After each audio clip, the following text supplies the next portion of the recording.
Un cliffhanger, c'est exactement ce qui se passe. C'est une technique assez connue quand vous voulez que les gens suivent votre série. Et là, c'est exactement ce qui s'est passé. Vous l'avez dit en commentaire, on a été là, Gilliman, faut le tuer, qu'est-ce qui va se passer, comment va réagir Magnus Kallgaard, il est fou ce Billy Drive-School, il se permet vraiment des choses incroyables. Est-ce que le support de Célestine va suffire?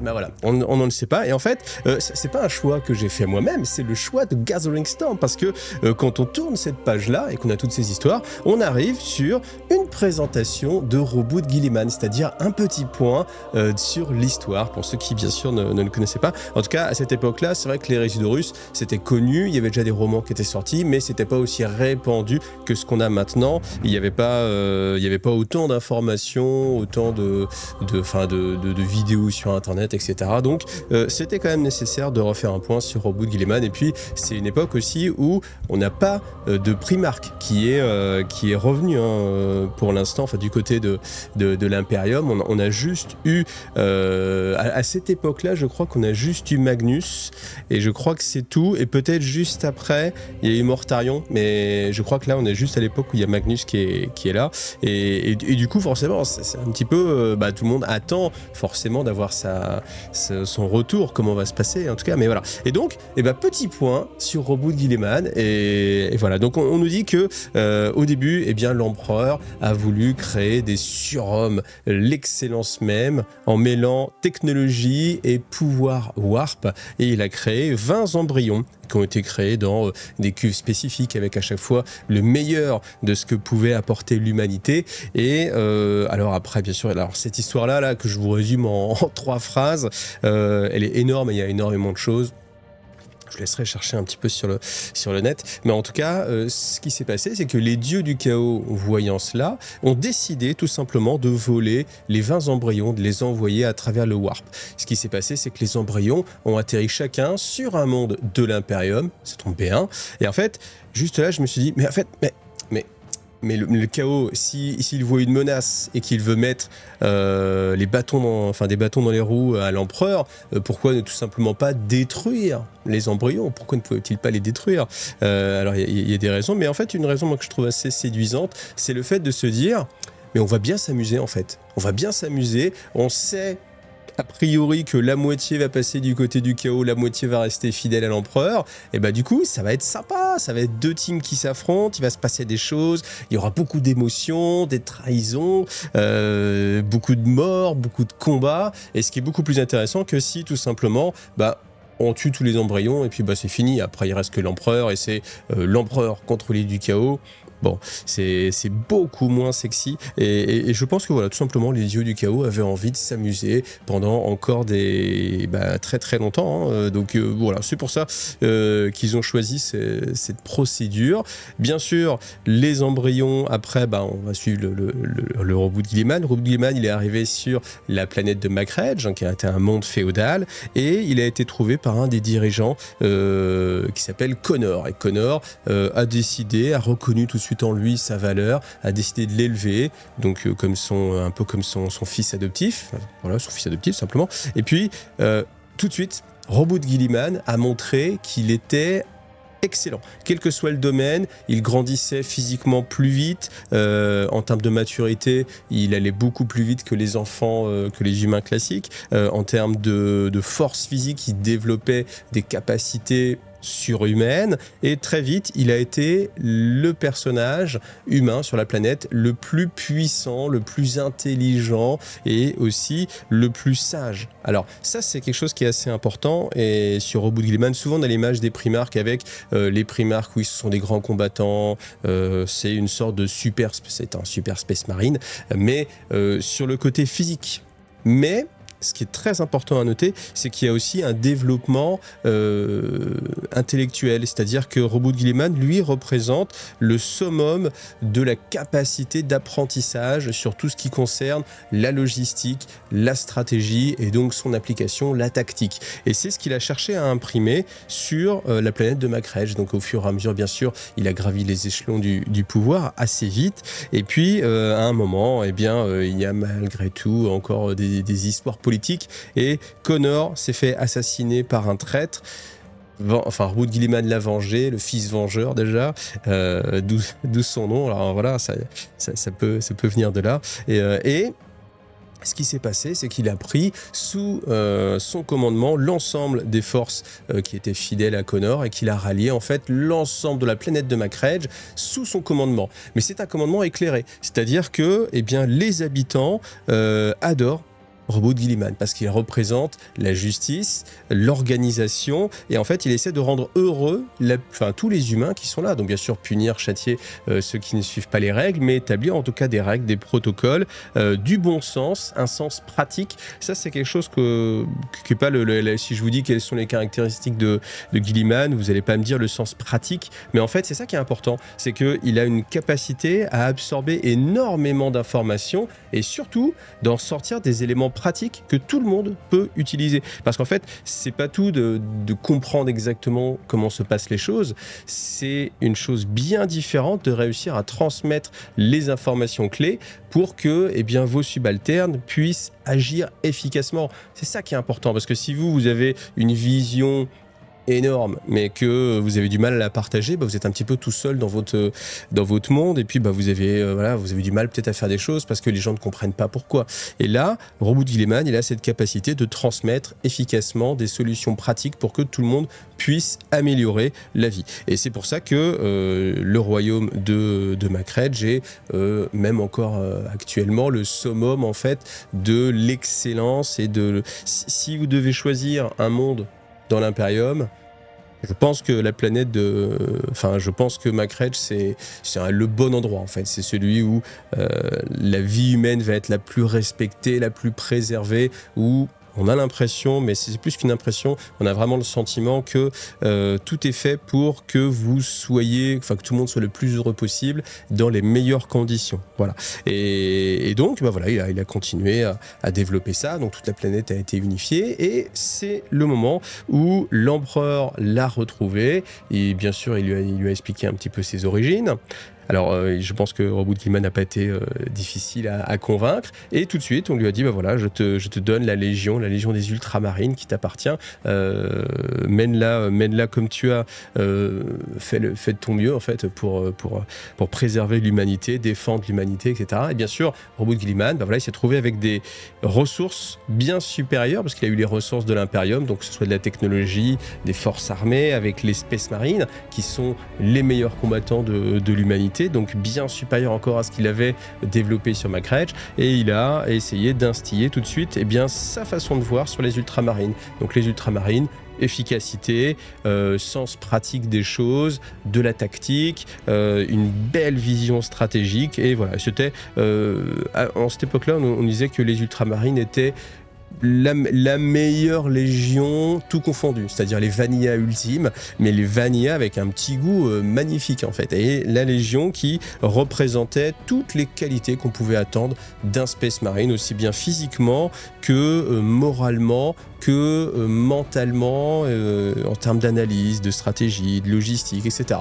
Donc voilà, ça c'est vraiment la caractéristique de Robout Guilliman. Bien sûr, il y a eu les Résidorus, avec Horus qui trahit l'empereur, et Guilliman, en fait, à cette époque-là, se battait justement sur la zone de Macrage pour essayer de protéger en fait cette zone, et on lui a appris que l'empereur avait péri, que Terra était tombée, alors que ce n'était pas le cas, mais pour lui, Terra était tombée. Et donc il s'est dit, très bien, je me dois de préserver les mondes de Macrage pour garder en fait le noyau de l'excellence de l'Imperium et pour garder la vision de mon père, donc de l'empereur, vivante et sous ma protection. Et donc il a renforcé en fait toute cette zone-là, et il s'est dit, je vais le défendre au péril de ma vie, bien évidemment. Mais plus tard, il a appris en fait que le combat final n'avait pas encore eu lieu et qu'il y avait le siège du palais de l'empereur et que l'empereur était encore en vie et que Terra n'était pas tombée. Et à ce moment-là, il s'est dit, voilà, j'ai fait la plus grosse erreur de ma vie, je n'ai pas été porté de l'aide à mon père génétique, et je me dois de rattraper ça. Donc il a essayé de toute berzingue, il a envoyé toutes ses forces pour aller sur Terra, mais il n'a pas réussi à arriver à temps. C'est pour ça qu'on n'a pas d'ultramarines qui se sont battus sur Terra, sur le siège du palais de l'empereur. Alors après, je suis en train de me dire, avec 70 bouquins, il y a peut-être un strike cruiser des ultramarines qui s'est battu sur... voilà. Donc ne m'en veuillez pas, hein, mais je n'ai pas lu les 70 bouquins de l'Érès doré. Je pense même qu'il y en a plus que 70. Et donc voilà, si jamais c'est le cas, eh bien, n'hésitez pas à me le mettre en commentaire, hein, et puis soyez sympathiques. Hein. Dites pas, espèce d'abruti, tu sais pas que Viltinus était avec son strike cruiser écrasé parce qu'il s'était inflammé, blablabla. Soyez cool. Non, parce que c'est vrai que des fois, il y a des messages, autant il y a des messages qui sont gentils des fois, mais des fois, les gars, je n'ai pas la science totale de tout le lore de Warhammer 40 000. J'essaie vraiment de vous le partager le plus possible, mais voilà, les Résidorus, j'ai pas tout lu, et même si j'ai tout lu, je me rappellerai pas de tout. Donc voilà, n'hésitez pas à le faire, et au contraire, par contre, n'hésitez pas à le faire. Moi, je suis toujours très friand des informations, c'est toujours cet échange que j'aime avoir. C'est, je vous donne des informations, vous me donnez des informations, et tous ensemble, on améliore notre connaissance du lore de 40K. Voilà. Mais en toute bienveillance, hein, vous avez compris le message. Donc, là, quand il est arrivé, tout était fini, hein, il est arrivé après la fête. Le gros avantage aussi, c'est que la plupart des forces des ultramarines n'avaient pas subi beaucoup d'attrition. Et en fait, il avait encore une légion extrêmement puissante. Bon, une fois que bien sûr Horus a été vaincu, les forces du chaos sont reparties dans l'œil de la terreur, eh bien, il s'est retrouvé avec un impérium détruit, beaucoup de problématiques, et forcément c'était le personnage le plus à même de gérer en fait l'aspect logistique des choses pour redonner la chasse aux forces du chaos, pour essayer vraiment de nettoyer l'impérium et aussi reconstruire les choses. Et voilà, donc on nous dit aussi que c'est à ce moment-là qu'il a récupéré l'épée de l'empereur, donc l'épée enflammée de l'empereur, et puis voilà, il a instiller le Codex Astartes. Ça, c'est quelque chose qui est référence. Alors, j'avoue que, vous voyez, à le relire, mais c'est ça qui est intéressant, c'est avec le recul. À l'époque, moi, quand j'ai commencé Warhammer 40 000, un Codex Space Marine, c'était en rapport justement avec le Codex Astartes, c'est-à-dire le guide de Roboute Guilliman, le petit fascicule, le guide des Castors Junior version Space Marine, le petit guide illustré des Space Marines pour être un bon Space Marine, pour que tout se passe bien à l'avenir, et tout ce qu'il faut faire et tout ce qu'il faut éviter.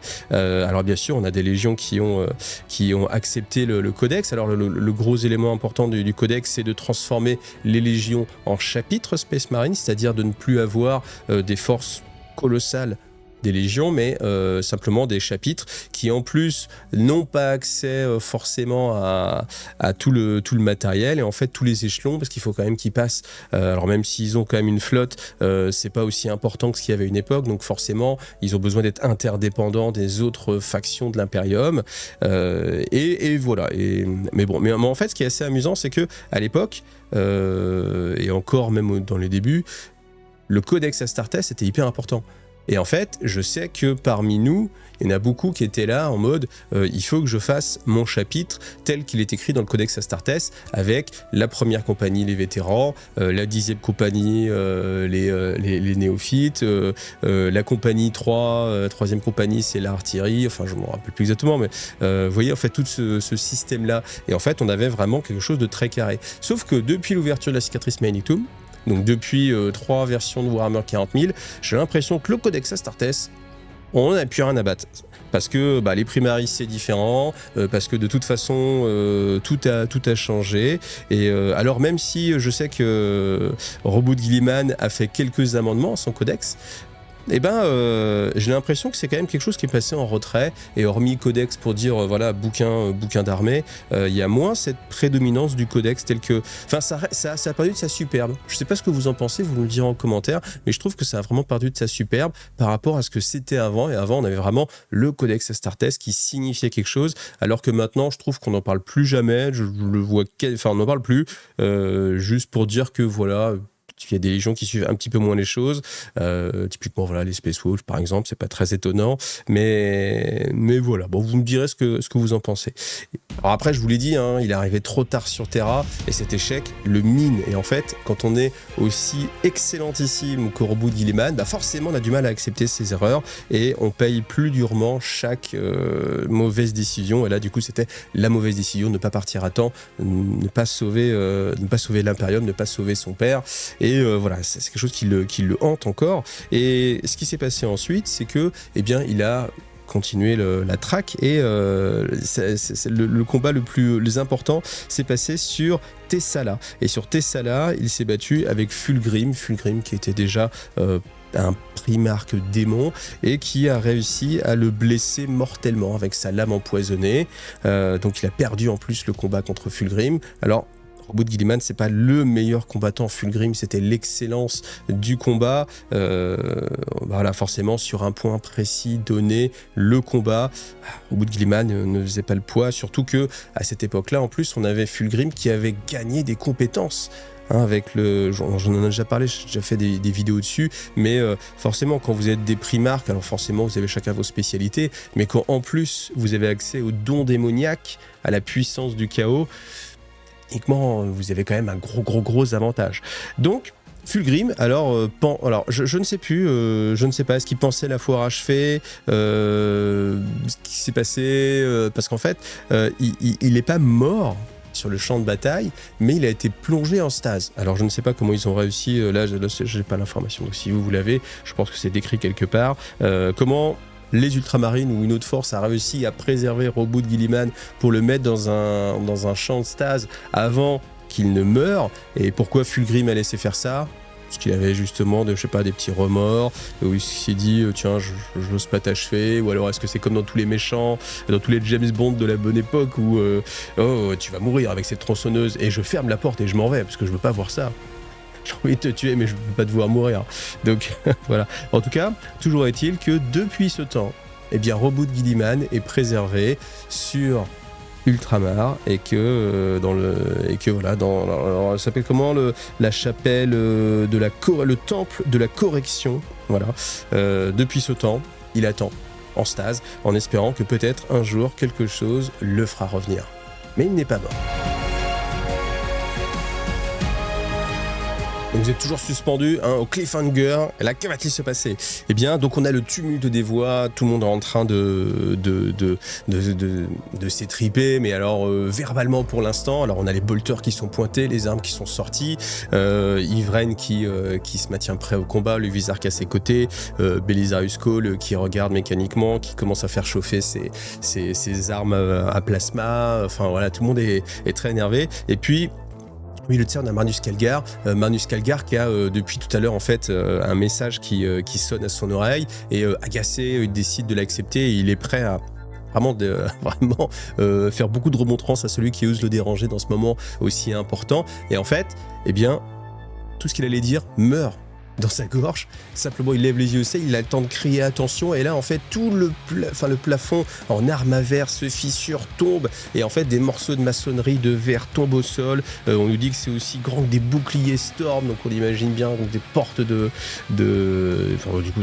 des grands éléments qui tombent au sol, qui écrasent le sol et qui écrasent aussi les malheureux qui n'ont pas la chance d'esquiver à temps. Et puis, on a beaucoup de Space Marines qui se font couper en fait par ces morceaux de maçonnerie et on a une forme bleue qui a une vitesse énorme, vient s'écraser au sol et ils reconnaissent un Thunderhawk des Ultramarines en train de flamber.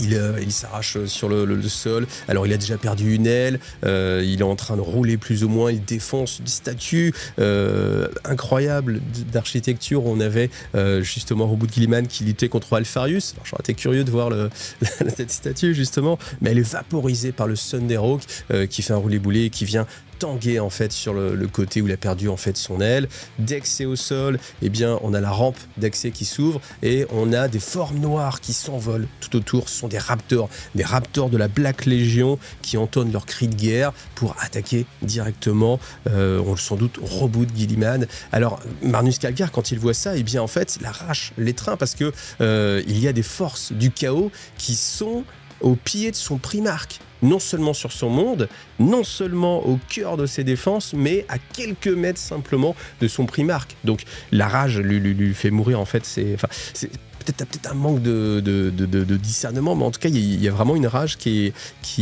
justement contraste avec l'aspect qu'on a dit justement tout à l'heure sur les ultramarines, le sang-froid, la stratégie, la tactique. Là, Magnus Kallgar pète un câble, donc il active ses gantelets d'ultramar, il commence à tirer. Alors il reprend quand même un petit peu son calme pour aller contrer les raptors. Alors la plupart des raptors sont complètement décimés parce que bien sûr tout le monde était déjà prêt au combat, hein. C'est pas comme si fallait dégainer, les armes étaient déjà sorties, donc il suffit juste de se tourner un petit peu pour tirer sur les formes noires. Le problème, c'est qu'il y en a quelques-uns qui réussissent à planter au sol des épieux métalliques incrustés d'icors, de crânes, ce genre de choses, et instantanément il y a un portail warp qui s'ouvre, et de ce portail warp en fait on a des formes qui apparaissent, et on a énormément, des dizaines de formes de Terminator, d'armure tactique Dreadnought de la Black Legion qui apparaissent, et eux sont incroyablement plus résistants. Pourquoi ? Parce que ce sont les champions du chaos. Il n'y a rien de plus puissant. Toutes ces escouades de Terminator, de vétérans, avec leur armure, la meilleure technologie, les dons du chaos, eh bien eux sont beaucoup plus difficiles à arrêter. Alors même si certains, avec des tirs concentrés, des ultramarines, des forces, on imagine de Belisarius Cawl aussi, un petit tir de Greyfax peut-être, on sait jamais, tombent, eh bien la plupart avancent et s'avancent de plus en plus vers Roboute Guilliman. Donc on a bien toutes les défenses qui se mettent en place. Alors les ultramarines réagissent quand même globalement assez bien, c'est-à-dire qu'ils se mettent à couvert derrière des maçonneries, derrière les statues, et puis ils tirent de préférence sur les cibles les plus importantes. Donc on peut imaginer les Terminators avec les canons faucheurs, enfin ce genre de choses. Il essaie de se coordonner pour faire des cordons défensifs, et malheureusement, eh bien, c'est pas suffisant. On voit que les Terminators avancent de plus en plus. Roboute Guilliman est encore une fois de plus en plus proche. Alors même s'il est sur un champ de stase, c'est-à-dire qu'on peut imaginer raisonnablement que même si les Terminators lui tirent dessus, eh bien les projectiles ne vont pas l'atteindre. Donc il est protégé là-dessus. Mais après, tout ce qui est machinerie qui maintient justement ce champ de stase allumé, ça par contre ça ce n'est pas protégé par un champ de stase non plus, et si on se dit mais il suffisait de mettre un champ de stase sur l'objet, tu dis oui mais non parce que du coup il peut plus fonctionner. Oui aussi. Donc bon, peu importe, mais en tout cas voilà, et Magnus Kallgar voyant ça se dit il dit aux Inari, ou à la croisade célestinienne, ne faites rien tant que la situation n'est pas sous contrôle, restez là, on vous garde à l'œil, restez sur le côté, mais surtout ne faites rien. Mais bien sûr, entre cette croisade qui dit qu'ils sont là pour faire revenir Roboute Guilliman et qu'il faut d'abord le tuer pour pouvoir le faire revenir, et puis de l'autre côté les Terminators de la Black Legion qui sont là, Magnus Kallgar, il se dit, entre ces deux forces-là, s'il y a un choix à faire, forcément la priorité c'est de gérer la Black Legion. On est d'accord. Attendez les gars, on discute juste un truc, attendez juste une minute, on discute d'un truc. Vous pouvez arrêter de tirer avec les fulgurants s'il vous plaît, les bolters jumelés, bien sûr, les bolters jumelés. Mais voilà. Et donc, eh bien, on a ce moment-là, donc alors on va nous redécrire un peu tous ceux qui sont présents. Donc on se rappelle bien sûr qu'il y a Amalric, voilà, qui du coup commence à donner des serments, des litanies de haine pour justement aller à l'encontre de ça. On a aussi le bon Voldus, Voldus qui lui aussi donne quelques conseils, quelque chose de, vous imaginez bien, voilà, on est sur les ordres qui sont beuglés pour essayer de se mettre en place, à couvert, tirer sur les méchants, ceux qui sont en noir. Ouais, ce genre de choses. Donc je te parlais de Greyfax. Greyfax, elle s'est pris un bolt en plein torse dès le début quasiment de la bataille. Et en fait, miraculeusement, ce bolt n'a pas explosé. Alors bien sûr, ça l'a fortement secoué. Heureusement, elle a quand même une très bonne armure. Hein. Pour une inquisitrice, ils ont quand même accès à du matériel extrêmement bon. Et elle a réussi à se mettre de côté, à ramper derrière le trône de Guilliman. Et avec son œil bionique, elle analyse en fait, elle passe différents filtres et elle analyse le plus d'informations possible. Et donc on a décrit la bataille suivant ses yeux. Donc alors, elle réussit quand même héroïquement à envoyer un raptor au tapis en lui faisant exploser la tête. Et puis elle voit que Roboute Guilliman que Roboute Guilliman est toujours protégé, mais que Marnus Calgar. Il faut pas que je me trompe entre les deux. Hein. Marnus doit mourir. Non, ok, on en parle plus. Donc elle voit Calgar et Voldus qui sont en train de se battre côte à côte et qui déchaînent les enfers autour d'eux parce qu'ils sont imbloquables, inarrêtables, et même les Terminators de la Black Legion ne font pas le poids contre eux. On a quand même un grand maître chevalier gris et un maître de chapitre. Que c'est assez cohérent, ils méritent leur grade et ils avancent. Alors elle voit que Voldus aussi, lui, va faire appel à ses pouvoirs psychiques. Il ouvre la main en fait et projette une vague d'ondes qui désarticule en fait les Terminators qui sont projetés au loin comme des poupées. Les autres chevaliers gris bien sûr sont là et eux aussi ont des excellentes armures qui peuvent rivaliser avec les armures tactiques du chaos, enfin Dreadnought du chaos. Donc voilà, le combat est plus ou moins équilibré, mais ce n'est sans compter les téléportations qui continuent, c'est-à-dire que derrière eux, il y a de nouveau des forces qui apparaissent. Donc on a des éléments mutés, donc je pense que c'est des oblitérateurs qui viennent d'apparaître. Il y a aussi des sorciers du chaos qui eux vont venir porter justement des pouvoirs psychiques. Et puis comme si ça ne suffisait pas, à travers le plafond qui est ouvert, et bien on a des Dreadclaws qui atterrissent et qui suivent en fait le chemin du Thunderhawk et qui s'écrasent tout autour d'eux. Bien sûr, il y a des défenseurs qui sont écrasés par les Dreadclaws. De ces Dreadclaws débarquent des adorateurs de cornes, donc des Berserkers qui sont là, qui viennent se plonger au corps à corps pour ajouter encore plus de fouillis et de chaos justement à tout cela. Alors elle voit Sainte Célestine, parce qu'elle a toujours un œil sur Sainte Célestine. Elle la regarde et en fait elle voit qu'elle est en train de se battre et qu'elle est une incarnation, alors là c'est moi qui en rajoute un petit peu, mais qui est vraiment l'incarnation de la volonté de l'empereur et de sa vengeance aussi. Elle se bat extrêmement bien et elle virevolte à travers les Terminators du chaos qui sont des adversaires incroyablement difficiles à abattre, mais avec sa lame enflammée, hop, elle en découpe un, elle en perfore un autre, elle évite un tir, elle les coupe des bras, et en fait elle réussit en virevoltant à faire succomber tous les Terminators qui sont autour d'eux. Alors c'est Germinae qui sont en train de se battre avec elle aussi ont une fraction de sa puissance, mais cette fraction du coup là elle commence à porter ses limites parce que on a déjà une Germinae alors qui est encore en vie mais complètement maculée de sang, le torse un peu exposé, sans doute le bras cassé, et elle a du mal à se battre, elle continue à se battre mais sent qu'elle n'en a plus pour longtemps. L'autre fait vraiment de son mieux pour essayer de suivre Sainte Célestine, de protéger aussi un peu sa consoeur, mais voilà, le combat est difficile malgré tout, même si Greyfax a beaucoup de réserves sur Sainte Célestine. Elle ne peut pas nier qu'elle est une combattante émérite, voire plus, qu'elle est une incarnation de la rage en fait de l'empereur, en tout cas que c'est certain que même si Greyfax n'y croit pas ou ne veut pas y croire, on ne peut pas nier qu'il y a quelque chose et qu'il y a une force sur Sainte Célestine qui est indéniable.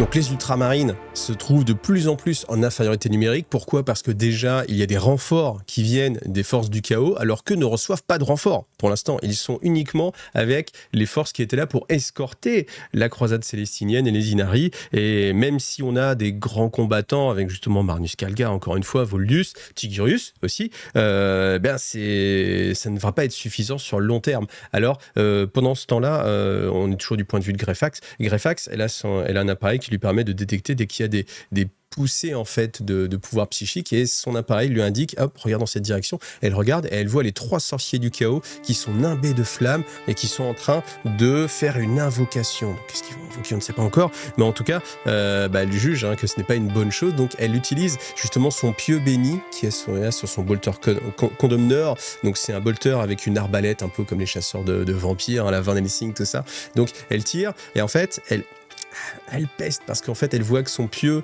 traverse un des sorciers, mais en fait ça ne l'arrête pas et il continue justement sa litanie à générer des pouvoirs psychiques comme ça. Et autre chose là attire son attention, en fait c'est Belisarius Cawl. Cawl n'est pas en train de participer au combat, mais au contraire il est en train d'activer son reliquaire. On voit qu'il est en train de s'affoler sur les boutons, ses mécadendrites tous comme des serpents un peu interagissent avec les prises, il est en train de configurer les choses, le reliquaire est en train de s'animer et elle voit que autour de lui, eh bien les Inari sont là pour le protéger et il ne participe pas directement au combat, mais il s'occupe simplement des forces du chaos qui viennent embêter Belisarius Cawl. Et du coup elle peste parce qu'elle pense qu'il faudrait qu'il soit un peu plus actif plutôt que d'être en défense comme ça statique et juste de rester autour de Belisarius Cawl. Et ce qui l'étonne aussi, c'est de voir qu'il y a des ultramarines qui sont avec eux et c'est justement Tigurius. Tigurius, il a son sceptre et il est là pour défendre aussi Belisarius Cawl. Il ne participe pas au combat et c'est quelque chose qui est assez choquant parce que au final, sa loyauté va à Marnus Calgar et il ne donne pas son soutien à Marnus Calgar et il donne son soutien à Belisarius Cawl qui a proposé de tuer au bout de Guilliman. Donc, c'est dire à quel point, c'est dire que Tigurius a fait son choix. Alors, il y a des berserkers qui sont en train d'arriver justement sur Tigurius et elle voit que une lueur bleue rejaillit en fait de ses yeux et qu'entendant en fait son spectre, eh bien il disloque complètement les armures qui tombent en métal fondu et alors qu'elle s'attendait à voir disparaître justement la présence physique et psychique en fait des berserkers, parce que même s'ils n'ont pas de pouvoir psychique, en fait elle a des capacités, elle peut voir un peu les présences vivantes, eh bien elle s'étonne de voir que les présences ne sont pas vaporisées comme elle le pensait, mais qu'au contraire, elles sont canalisées et aspirées. Donc on imagine qu'avec ses oculaires, ses pouvoirs psychiques, elle peut voir en fait les âmes des berserkers de Khorne qui ont été vaincus et qui sont aspirées par Ivraine. Et c'est ce qu'elle pensait, en fait, c'est que les morts revitalise Ivraine et on voit qu'Ivraine ça se sent en fait au fur et à mesure qu'elle aspire et qu'il y a de la mort autour d'elle, eh bien elle se renforce, elle devient de plus en plus puissante, de plus en plus impérieuse et de plus en plus apte au combat, plus rapide, plus aiguisée et voilà, donc c'est la prêtresse justement des Inari, hein, donc des dieux des morts, hein. Donc quelle que soit la mort, qu'elle soit humaine, chaotique, n'importe quelle créature ou Eldar bien sûr, eh bien ça profite à Ivraine qui se gave en fait de tout ce pouvoir, de toutes ces âmes. Donc Greyfax, hein, elle veut suivre, hein, elle est complètement d'accord, il ne faut pas te tuer au bout de Guilliman, donc elle se penche et elle veut crier, elle veut tirer même sur Belisarius Cawl pour l'empêcher d'activer le reliquaire, mais à ce moment-là il y a une rafale d'autocanon qui vient exploser juste près de sa tête, donc elle est obligée de se remettre à couvert et d'utiliser ses pouvoirs pour se défendre, pour protéger sa vie. Alors bon, comme ça, petite inquisitrice, on pense d'abord à sa vie plutôt qu'à son qu'à son œuvre, hein, qu'à ses convictions. Bon voilà. En tout cas, elle est obligée de se protéger. Elle peut pas arrêter ce qui va se passer. Et voilà. Donc que va-t-il se passer? Il y a cliffhanger. La suite au prochain épisode. Vous savez comment ça se passe. Mais voilà, on a atteint le temps que je me fixe un peu pour chacune des vidéos. Mais vous voyez, c'est vraiment intéressant. Bon, on a certes du porte-bolter comme je l'appelle, donc vraiment des combats, mais on est quand même sur des choses qui sont intéressantes. Vous voyez, il y a toute une dimension derrière. On a vraiment le point de vue de Greyfax. Je trouve ça assez sympa de voir tout de son point de vue avec son interprétation, mais de voir que les Inari se mettent de côté, Belisarius Cawl est en train de s'activer, Marnus Calgar il fait quand même un choix, il dit faut parer au plus pressé. Bien évidemment, quand on a des Terminators qui sont en train d'arriver devant vous de la Black Legion, on va plutôt partir du principe qu'il faut gérer ça avant ceux qui incarnent quand même, Sainte Célestine, je pense qu'elle a un poids énorme quand même et que Marnus Calgar reconnaît une partie de sa divinité, mais de sa présence en tout cas et du lien qu'elle peut avoir avec l'empereur, ça c'est certain. Puis il la voit combattre aussi, il la voit faire des miracles, donc ça ne peut pas être le fruit du hasard, et que les forces en plus du chaos viennent interférer pour les empêcher de faire quelque chose, eh bien c'est aussi un poids dans la balance, hein. Les ennemis de mes ennemis sont mes amis, donc sans doute il y a un but commun, et même si c'est quelque chose qu'il a du mal à se représenter, c'est pour ça qu'il est sous l'effet de la rage. Voilà. Alors c'est vrai que j'ai appuyé un petit peu là-dessus, mais Marnus Calgar, qui est le parangon des ultramarines à cette époque-là, le fait qu'il cède un peu à la rage comme ça, c'est peut-être un petit peu, je sais pas, est-ce que vraiment il aurait pu rester calme, ou est-ce qu'au final c'est au-delà de ça, et est-ce qu'il y a toujours une limite, c'est-à-dire que quel que soit l'endoctrinement, le pouvoir mental, la volonté, eh bien on arrive toujours à une limite, et puis voilà, là, c'est la limite de Magnus Kallgar, voir les forces d'Abaddon qui sont à quelques mètres de son Primarque, c'est trop pour lui, puis c'est sa charge aussi, hein, de défendre ce monde-là, enfin l'ensemble des forces de l'Imperium, de défendre l'Imperium dans sa globalité, mais plus particulièrement les mondes d'Ultramar, plus particulièrement Macrèche, plus particulièrement cette forteresse, plus particulièrement son Primarque. Donc voilà, là on est en tout cas aux limites. Voilà. Bah écoutez, j'espère que ça vous a plu. Comme d'habitude, bah n'hésitez pas, hein, vous pouvez mettre des commentaires. Si vous ne savez pas quoi écrire, vous mettez un petit pouce up, des petits palmiers, etc.